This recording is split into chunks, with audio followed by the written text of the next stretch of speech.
आज हम देख रहे हैं तुलसी भाग 3। पहली रचना देख रहे हैं रामाज्ञा प्रश्नावली। रामाज्ञा प्रश्नावली का रचना काल है 1612 ईस्वी। काव्य रूप मुक्तक है।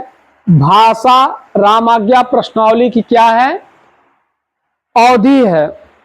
यह रचना ज्योतिष ग्रंथ है। इसमें 343 छंद हैं। अब रामाज्ञा प्रश्नावली की रचना तुलसीदास ने कैसे की? तुलसीदास के मित्र हैं गंगाराम ज्योतिष। गंगाराम ज्योतिष के आग्रह पर तुलसीदास ने रामाज्ञा प्रश्नावली की रचना की और यह ज्योतिष ग्रंथ है। कैसा ग्रंथ है? ज्योतिष ग्रंथ है। इसमें 343 छंदों का प्रयोग किया गया है। रामाज्ञा प्रश्नावली के प्रत्येक दोहे में शुभ और अशुभ का संकेत मिलता है। क्या मिलता है? संकेत मिलता है। और रामाज्ञा प्रश्नावली पर वाल्मीकि रामायण का प्रभाव भी है। तो तुलसीदास के किस रचना पर वाल्मीकि रामायण का प्रभाव है? तो वो है रामाज्ञा प्रश्नावली। इसके बाद दूसरी रचना है दोहावली। दोहावली का रचना काल है 1583 ईस्वी। इसकी भाषा ब्रज है। कुल छंद इसमें 1573 छंद हैं। सभी दोहा छंद हैं। यह जो दोहावली है, दोहावली भक्ति नीति राम से संबंधित है। यानी भक्ति के पद, नीति के पद और राम के नाम के पद कहाँ मिलते हैं? दोहावली में मिलते हैं। दोहावली का रचना काल क्या है? 1583 ईस्वी। अगली रचना है कृष्ण गीतावली। क्या है? कृष्ण गीतावली। कृष्ण गीतावली का रचना काल क्या है? 1571 ईस्वी। इसका काव्य रूप क्या है? मुक्तक। भाषा क्या है? ब्रज। कुल छंद इसमें कितने हैं? 61 छंद हैं। कृष्ण गीतावली की रचना तुलसीदास कैसे करते हैं? सूरदास तुलसीदास से आग्रह किए तो तुलसीदास ने कृष्ण गीतावली की रचना की। तो भ्रमर गीत की परंपरा का निर्वाह कृष्ण गीतावली में हुआ है। इसलिए कृष्ण गीतावली रचना में मंगलाचरण नहीं है। तो पूछा जा सकता है कि तुलसीदास की कौन सी रचना जिसमें मंगलाचरण नहीं है? तो उसका नाम है कृष्ण गीतावली। अगली रचना है रामचरितमानस।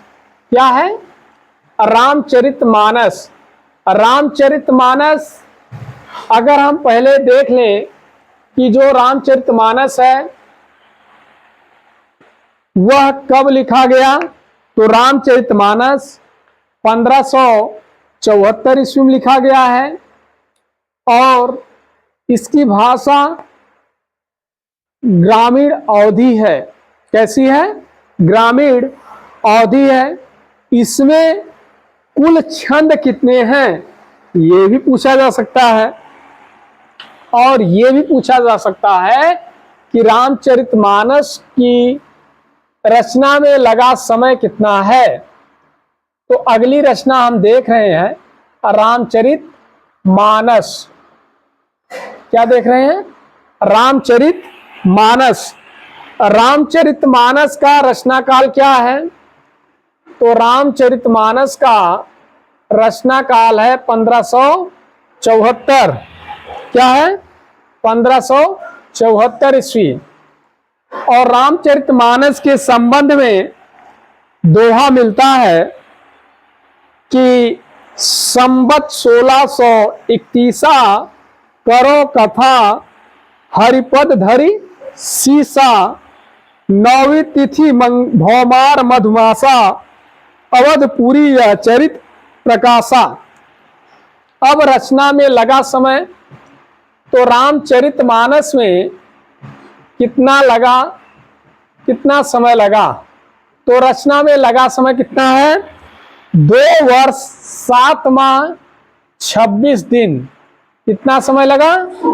2 वर्ष 7 माह 26 दिन का समय लगा। कितना लगा? 2 वर्ष 7 माह 26 दिन का समय लगा। अगर हम देखें कथा का आधार क्या है, कथा का आधार क्या है, तो कथा का आधार है वाल्मीकि रामायण। क्या है? वाल्मीकि रामायण, यानी वाल्मीकि रामायण के आधार पे रामचरितमानस की रचना की गई। इसके बाद अगली जो रचना है, अगली जो पॉइंट है वो क्या है? वो यही है कि इसका प्रधान रस क्या है, कि इसका प्रधान रस क्या है। तो प्रधान रस जो है वो है शांत रस। तो रामचरितमानस में किस रस की प्रधानता है? तो शांत रस की प्रधानता है। इसके बाद रामचरितमानस में एक मिलता है कि 8 चौपाइयों के बाद दोहा छंद का प्रयोग किया गया है। कितने चौपाइयों के बाद दोहा छंद का प्रयोग किया गया है? 8 चौपाइयों के बाद दोहा छंद का प्रयोग किया गया है। तो रामचरितमानस में मंगलाचरण के रूप में किसकी वंदना पहले की गई है? तो सरस्वती जी की पहली वंदना की गई है। रामचरितमानस में मंगलाचरण के रूप में सबसे पहले सरस्वती जी की वंदना की गई है, और उसके बाद गणेश जी की वंदना की गई है, उसके बाद पार्वती जी की, फिर शिव जी की वंदना की गई है। रामचरितमानस में कितने कड़वक हैं? तो रामचरितमानस में 1074 कड़वक है। कितने कड़वक हैं? 1074 कड़वक हैं। उसके बाद इसमें रामचरितमानस में प्रधान छंद कौन सा है? तो रामचरितमानस में प्रधान छंद है चौपाई और दोहा। प्रधान छंद क्या है? चौपाई और दोहा। चौपाई और दोहा, यही प्रधान छंद है रामचरितमानस में। रामचरितमानस में कितने सर्ग हैं? तो इसमें 7 सर्ग हैं। कितने सर्ग हैं? 7 सर्ग हैं। और इन सर्गों को क्या कहा गया है? कांड कहा गया है। तो पहला है बालक कांड, पहला है बाल कांड, अयोध्या कांड, अरण्य कांड, किष्किंधा कांड, सुंदर कांड, लंका कांड, उत्तर कांड। इसके बाद सबसे छोटा सर्ग कौन सा है, ये भी देख लेते हैं। तो रामचरितमानस में कितने सर्ग हैं? 7 सर्ग हैं। और इन सर्गों को क्या कहा गया है? इन सर्गों को कांड कहा गया है। इन सर्गों को क्या कहा गया है? कांड कहा गया है। कौन कौन से हैं? पहला है 7 कांड, यही है 7 कांड है ना। तो इसमें पहला कांड है बाल कांड। पहला क्या है? बाल कांड है। दूसरा है अयोध्या कांड है। दूसरा कौन सा कांड है? अयोध्या कांड है। तीसरा है अरण्य कांड है। कौन सा है? अरण्य कांड है। चौथा जो है वो है किष्किंधा कांड है। किष्किंधा कांड है। पांचवा जो है वो कौन सा है? सुंदर कांड है। तो पांचवा जो है वो सुंदर कांड है। छठवां जो है लंका कांड है। छठवां कौन सा है? लंका कांड है। सातवां जो है वो है सुंदर कांड है। यानी 7 कांड हैं। कौन कौन से? बाल कांड, अयोध्या कांड, अरण्य कांड, किष्किंधा कांड, सुंदर कांड, लंका कांड और उत्तर कांड।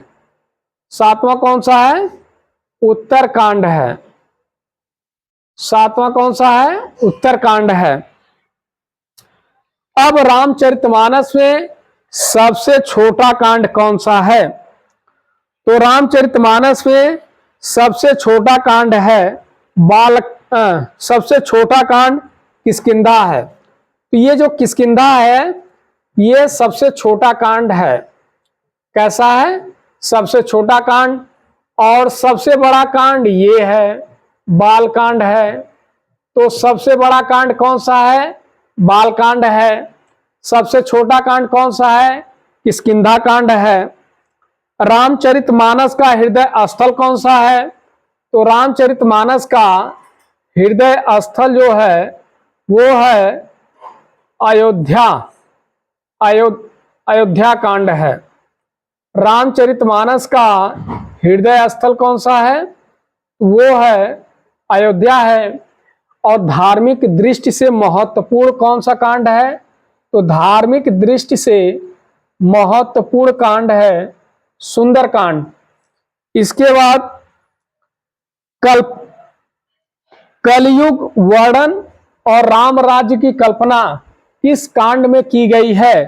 तो राम राज्य की कल्पना उत्तर कांड में की गई है। राम राज्य की कल्पना और कलयुग वर्णन की बात किसमें की गई है? उत्तर कांड में की गई है। केवल और केवल अरण्य कांड ही काशी में रचा गया था। बाकी सारे कांड कहां पे रचे गए हैं? अयोध्या में। यानी अरण्य कांड को छोड़कर जितने भी कांड बचते हैं ये सारे अयोध्या में रचे गए हैं। काशी में केवल अरण्य कांड रचा गया है। इसके बाद रामचरितमानस में मार्मिक स्थल कौन से हैं? रामचरितमानस में मार्मिक स्थल, तो रामचरितमानस में मार्मिक स्थल है राम का वनगमन, दशरथ मरण, रावण भरत मिलाप, केवट प्रसंग, पुष्प वाटिका प्रसंग, लक्ष्मण परशुराम प्रसंग, सबरी प्रसंग, अंगद रावण संवाद, रावण मंदोदरी, लक्ष्मण मूर्छा एवं राम का विलाप। ग्रियर्सन ने क्या कहा है? ग्रियर्सन ने यह कहा है कि ग्रियर्सन ने रामचरितमानस को क्या कहा है?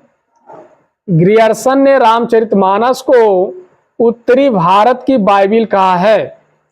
रामचरितमानस को उत्तरी भारत की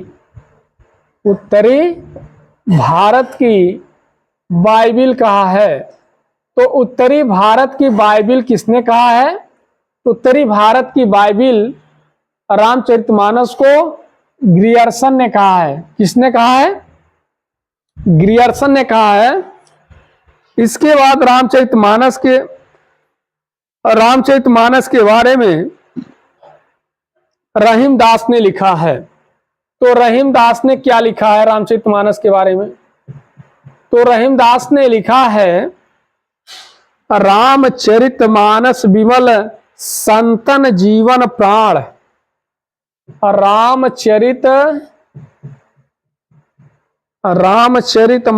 विमल,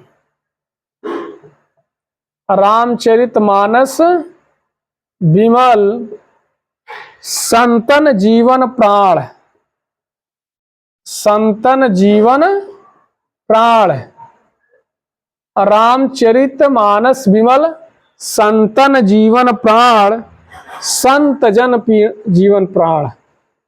लिखा है संत जन जीवन प्राण, जीवन प्राण।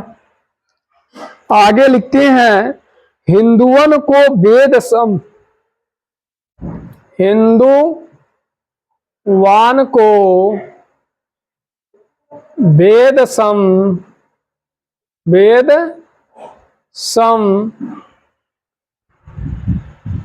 यवनहि प्रकट कुरान, यवनहि प्रकट कुरान। रहीमदास लिखते हैं रामचरितमानस विमल संत जन जीवन प्राण, हिंदुवन को वेद सम यवन ही प्रकट कुरान। तुलसीदास की महत्वपूर्ण पंक्तियां कौन कौन सी हैं? तुलसीदास की महत्वपूर्ण पंक्तियां हैं, एक तो है गोरख जगायो भोग भक्ति भगायो लोग। तो गोरख जगायो भोग भक्ति भगायो लोग, ये किस काव्य संग्रह में है? ये कवितावली में है। गोरख जगायो भोग भक्ति भगायो लोग। दूसरी पंक्ति क्या है? दूत कहो अवधूत कहो, राजपूत कहो जुलहा कह कोऊ। इसके बाद तीसरी पंक्ति है खेती न किसान को भिखारी न भीख को भली, खेती न किसान को भिखारी न भीख भली, बनिक को बनिज न चाकर को चाकरी, बनिक को बनिज न चाकर को चाकरी। फिर चौथी पंक्ति है किसवी किसान कुल बनिक भिखारी बाट, चाकर चपल कर चोर चोर चेटी, बुझाई एक राम नाम घनश्याम ही ते, आगी बढ़भागी ते बढ़ आगे पेट की। फिर अगली पंक्ति है माता पिता जंग जाय, ज्यो विधि न लिखूं कऊ भाल बनाई, तन त्योज्यो कुटिल कीट, ज्यो त्यज्यो मात पिता हूं। फिर आगे लिखते हैं लालची ललाट विमल लात द्वार द्वारहीन, बटत मलिन मलिन मिटे विसरूड़ा। झूठा है झूठो है झूठा सदा जुग, संत कहत जे अंतुलहा, विप्सालंकार है। फिर लिखते हैं फिरते किसी रघुवीर वर धीर मांगे में डग है, झलकी भरी भाल कनी जल की सुख मधुर है। फिर ये विनय पत्रिका में लिखते हैं, विनय पत्रिका से एक पंक्ति है, विनय पत्रिका, विनय पत्रिका में कौन सी पंक्ति है कि कबहुक अम्ब अवसर पाई। क्या है? कबहुक, कबहुक अम्ब अवसर पाई, अम्ब अवसर पाई, कबहुक अम्ब अवसर पाई, मेरी और सुधि झाइबी, मेरी लिखते हैं मेरी और सुधि, मेरी और सुधि झाइबी, झाइबी कछु करुण कथा चलाई, कछु करण कथा चलाई। तो कबहुक अम्ब अवसर पाई, मेरी और सुधि झाइबी कछु करण कथा चलाई। ये विनय पत्रिका से पंक्ति है। फिर अगली पंक्ति है श्री रामचंद्र कृपालु, भजु मन हरण भव भय दारुणम, पंकज लोचन कंज मुख कर कद पद कंजारुन लोचन।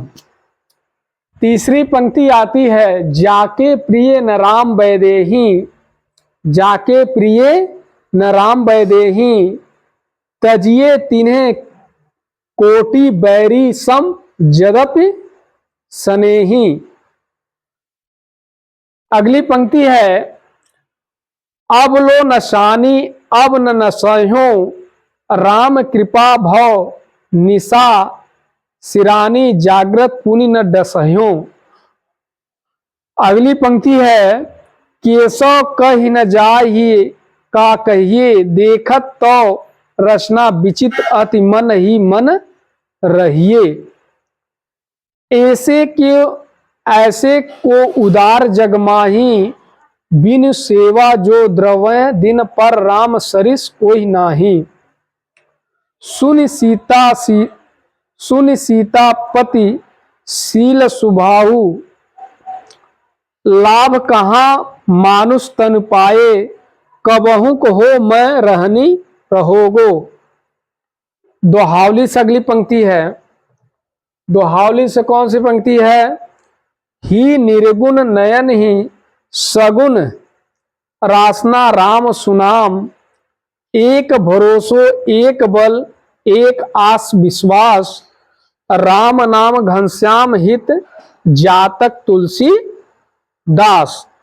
एक भरोसो एक बल एक आस विश्वास, राम नाम घनश्याम हित जातक तुलसी दास। अगली है, अब रामचरितमानस से पंक्ति आएगी, वो है वर्णामर्थ संधाना है। वर्णनामर्थ संधाना, वर्णामर्थ संधाना, रसानाम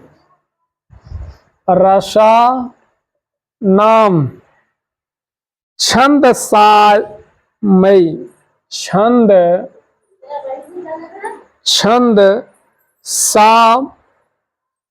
सामयी, छंद सामयी, मंगलानाम च कर्तारो, मंगलानाम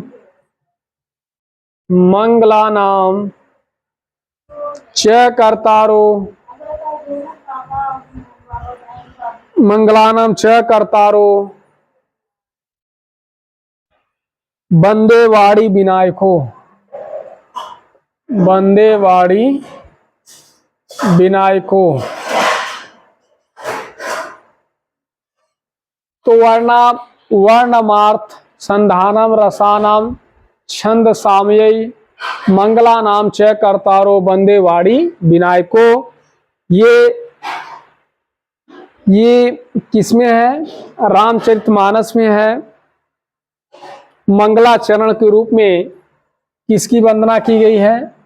मंगलाचरण के रूप में पहले तो मंगलाचरण किया गया है।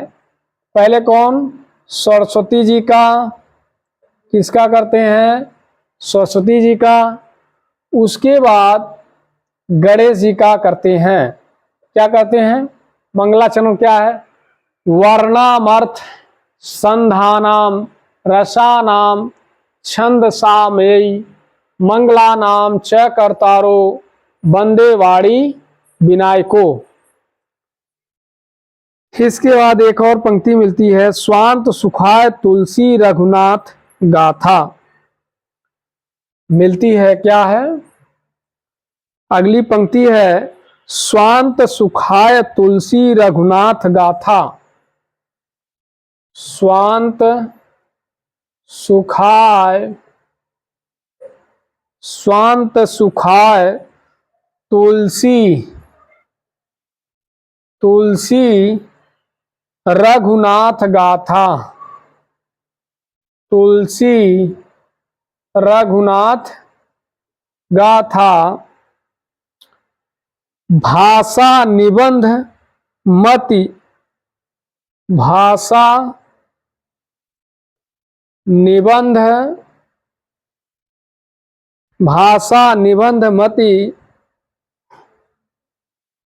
मति मंजुल मात नोती, मंजुल मात नोती। तो ये दूसरी पंक्ति है। स्वांत सुखाय तुलसी रघुनाथ गाथा, भाषा निबंधमती मंजुल मात नोती। फिर आगे है बंदौ गुरुपद पदम परागा, बंदौ गुरुपद पदम परागा, सुरुचि सुवास सरस अनुरागा। सिया राम गए सब जग जानी, करहूं प्रणाम जोरी कर जुग पानी। अगले है कीरति भनीति भूति भल सोई, सुर सरि सम सब कर हित होई। कवित विवेक एक नहीं मोरे, सत्य कहूं लिख कागद कोरे। मैं सुनि निज गुरु सम सुनि कथा, सो सूकर क्षेत्र। ईश्वर अंश जीव अविनाशी, चेतन अमल सहज सुख राशि। अगली है अगुण सगुण ब्रह्मा स्वरूपा, अकथ अगाध अनादि अनूपा। तो इसमें विद्यानुप्रास अलंकार है। फिर इसके बाद हम देखते हैं तुलसीदास की भक्ति भावना। तुलसीदास की भक्ति भावना, तुलसीदास की भक्ति भावना। तो तुलसीदास की भक्ति भावना कैसी थी? तुलसीदास की भक्ति भावना का जैसा शुक्ल जी ये तुलसीदास की भक्ति भावना के बारे में कहते हैं कि जैसा पूर्ण परिपाक तुलसी में भक्ति भावना देखी जाती है, अन्यत्र दुर्लभ है। फिर इसके बाद दूसरा मिलता है, पहला तो ये है तुलसी की भक्ति भावना के बारे में, दूसरा है क्या? प्रेममयी एवं दास भाव की भक्ति। प्रेममयी पहला है प्रेममयी एवं दास भाव की भक्ति, एवं दास भाव की भक्ति। तो प्रेममयी एवं दास भाव की भक्ति है। इसके संबंध में एक दोहा मिलता है कि प्रीति राम सो नीति पथ चली, राम राग ऋषि जीती। तुलसी संतन के मते यह भगति रीति। भक्ति का मार्ग इन्होंने सबके लिए खोल दिया है। पंक्ति मिलती है, पुरुष नपुंसक नर वा जीव चराचर कोई, सर्वभव भज कपट तजि मोहि, परम प्रिय सोही। आराध्य के प्रति अटूट विश्वास है। अगली क्या पॉइंट मिलती है? आराध्य के प्रति अटूट प्रेम। तो आराध्य के प्रति अटूट प्रेम क्या है? वो है एक भरोसो एक बल एक आस विश्वास, राम नाम घनश्याम हित जातक तुलसी दास। चौथा पॉइंट है, वो कौन सा आता है? ईश्वर सर्वशक्तिमान है। ईश्वर क्या है? ईश्वर सर्वशक्तिमान है। ईश्वर जो है वो क्या है? सर्वशक्तिमान है। विधि हरि शंभु नचावन हारे। जो अब चौथी पंक्ति में तुलसीदास ये कहते हैं कि जो राम की भक्ति में बाधा उत्पन्न करे उसके लिए उन्होंने पंक्ति दी है, जाके प्रिय न राम वैदेही, जाके प्रिय न राम वैदेही, तजिए तिन्हें कोटि बैरी, जदब परम स्नेही। ईश्वर की उदारता, एवं कृपा पर विश्वास भी किए हैं।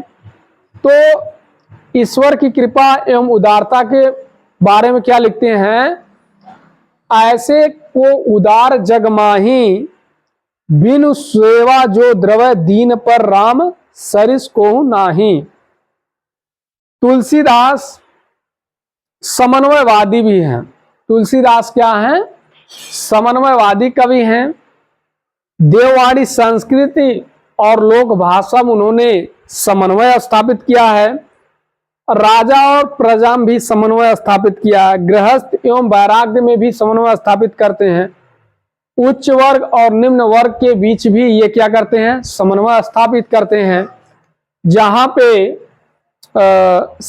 सबरी प्रसंग दिखाया गया है, यानी वो होती है निम्न जाति के और ये होते हैं उच्च जाति के।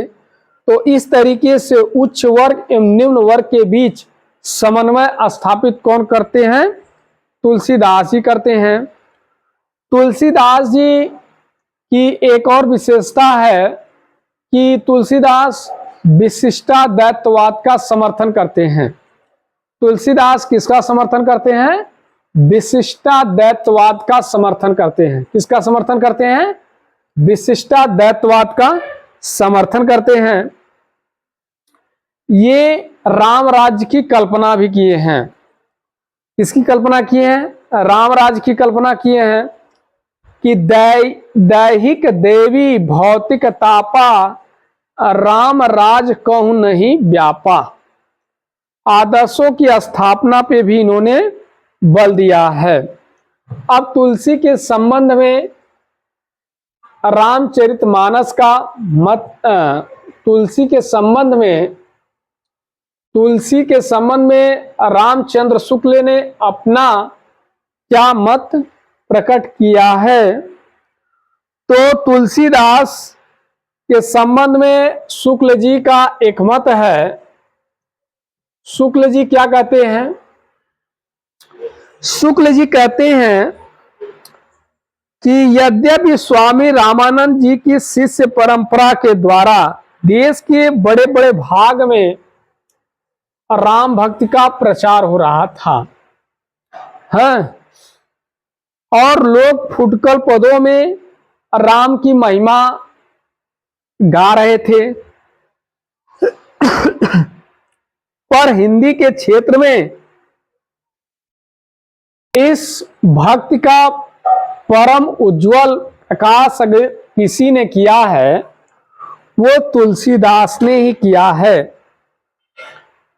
फिर शुक्ल जी अगली एक और बात ये करते हैं कि उनकी सर्वतोमुखी प्रतिभा ने भाषा काव्य की सारी पद्धतियों के बीच अपना चमत्कार दिखाया है। सारांश यह है कि राम भक्ति का वह परम विशद साहित्यिक संदर्भ इन्हीं भक्त शिरोमणि द्वारा संगठित हुआ है। कौन कहता है? शुक्ल जी कहते हैं। फिर शुक्ल जी का एक और मत है कि तुलसीदास लोक रंजन रूप वैसा ही प्रिय लगता है जैसा चातक को मेघ का प्रिय लगना। ये हो गए कौन? तुलसीदास के बारे में।